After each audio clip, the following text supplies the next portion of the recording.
We are really, I will not say scared, but worried of the consequences of this bylaw. Quebec's proposed housing legislation, Bill 31, has kept advocates on edge because of a controversial provision surrounding lease transfers. If the bill is adopted into law in 2024, it would give owners the right to refuse a lease transfer without having to give a valid reason and then cancel the lease. After protests denouncing this change, housing advocates say this part of the bill needs to be struck down to protect tenants. It's actually removing one of the last ways the tenants have to kind of indirectly control the rent, because there is no other measure that is really put by the government for it.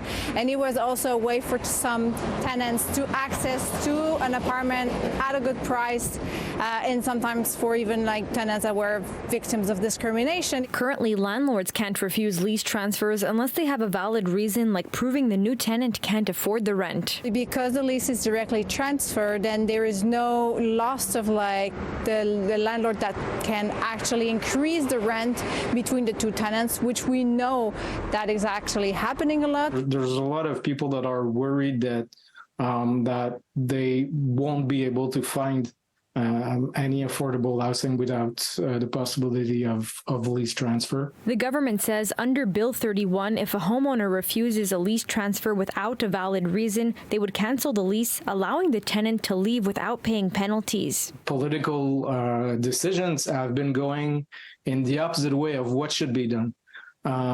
We really have a problem of skyrocketing rents.